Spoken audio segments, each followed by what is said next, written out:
Well, Barack Obama has been returned to the White House for another 4 years, and boy, were they partying in Chicago. Emma Dallimore, our US bureau chief, was at Obama HQ and joins us now. Emma, it would have been quite the party last night.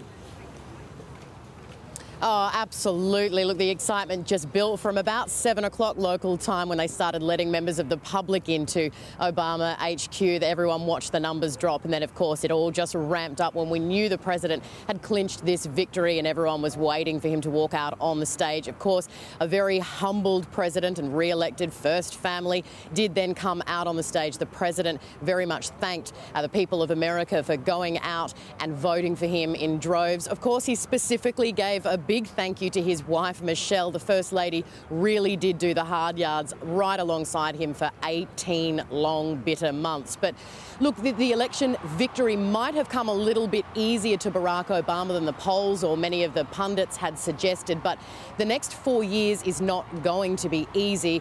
Republicans have retained control of the House, so those difficult issues with bipartisanship, bickering and not reaching across the aisle, look, that's just going to continue for him. But we know that in the hours of this morning after he left here that he spent a lot of time on the phone with leaders saying that Americans in this vote have clearly given him a message, a mandate to continue the work he's been doing and to reach across the aisle and ensure that everyone in Washington starts working together properly to get this country fixed. I mean, 7.9% unemployment. They're facing this fiscal cliff, massive budget problems coming up if they don't reach across the aisle and create a solution. How were Americans able to overlook the fact that the economy is doing so badly comparatively? How were they able to overlook unemployment? How were they able to overlook broken promises? Dr. David Smith, US Politics and Foreign Policy Lecturer at Sydney University's US Studies Centre, joins me now. David, good to talk to you again. Great to talk to you. How were they able to overlook all of these things? Is it that they just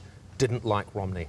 Well, actually, the last president who got re-elected in circumstances this bad was Franklin Roosevelt.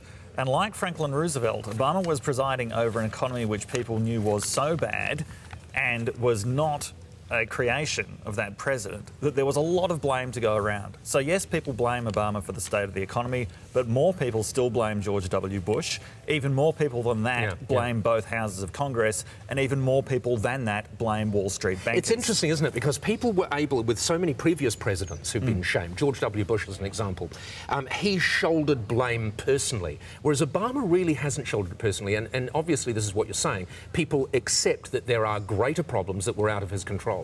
Yes, and unfortunately, Mitt Romney, because of his Wall Street background, actually became seen as a symbol problem maker of the class of people who had led the United States into those circumstances in the first place.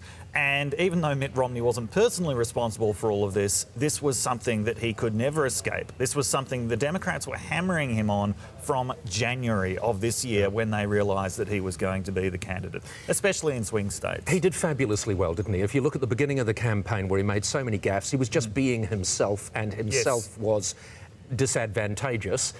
He still almost won it. I mean, it was spectacularly close. He got within striking distance, and he got within striking distance in that first debate by being a reasonable moderate who reminded people of what the Republican Party used to sound like, as opposed to what they've been hearing for the last 4 years with the Tea Party.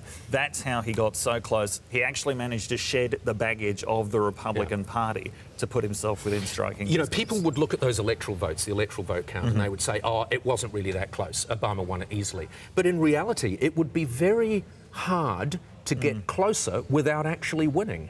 Well, he could have got a little bit closer. I mean, Barack Obama built what was referred to as the firewall of safe states. And Mitt Romney only took back 2 of the states. But came very, very close in those others. Like Florida was interesting. I thought he was so close. Yeah, Florida was... And watching Florida yesterday, you might have felt the same thing. I was thinking, thank God Florida is not going to decide this election again. I mean, I don't know what it is about that place and razor-thin they don't know their own mind. Margins. But in a lot of places, there was a 3 or 4% difference. There's probably a 1 to 2% difference in the popular vote. Americans have actually come to expect in some ways that their society is so closely divided politically that that's the kind of margins that they are used to politically. And I was glad that this win was clear enough that the Republicans accepted defeat, that they're not talking about, well, maybe it was voter fraud. They accepted absolute defeat. That's right. They're not saying that it was Hurricane Sandy that changed it. They do accept that they were beaten.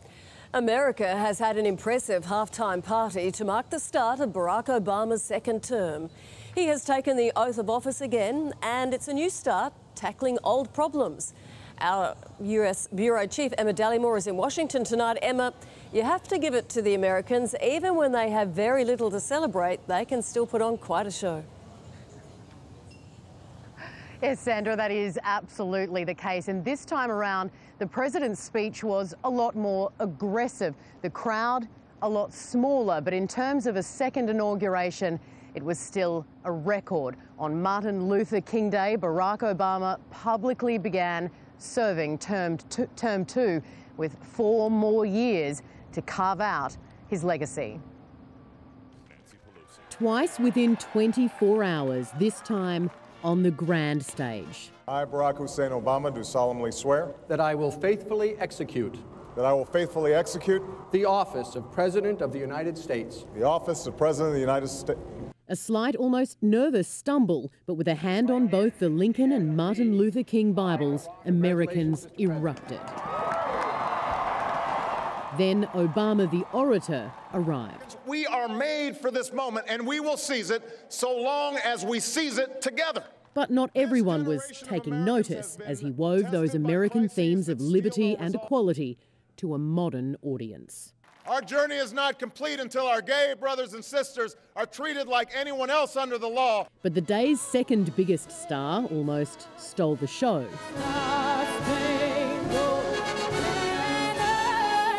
It's a big task ahead. And it certainly seemed to be sinking in. You wouldn't know it from this crowd, but Barack Obama faces a deeply divided country, and how he handles term 2 will determine how history remembers this president. It just makes you have so much faith in your country. Absolutely. I think it was quite moving and definitely optimistic looking forward. We all must come together. Down Pennsylvania Avenue, time to thank hundreds of thousands who waited hours in the cold, voters who still believe in his kind of change. From their viewing stand, the girls took photos. The first couple didn't stop moving all night. I've got a date with me here. In red chiffon and velvet, a stunning First Lady had the first dance. I'm so in love with you. Oh, Obama's on fire. But he has just one night off. And Sandra, there are still many parties raging on here in DC into the early hours of the morning. The President and the First Lady were back home in the White House hours ago with such an aggressive agenda facing them in the next 4 years, including pushing forward on that controversial gun control. The work has to start immediately. Sandra? Big schedule ahead indeed. Emma Dallimore in Washington for us tonight. Thank you.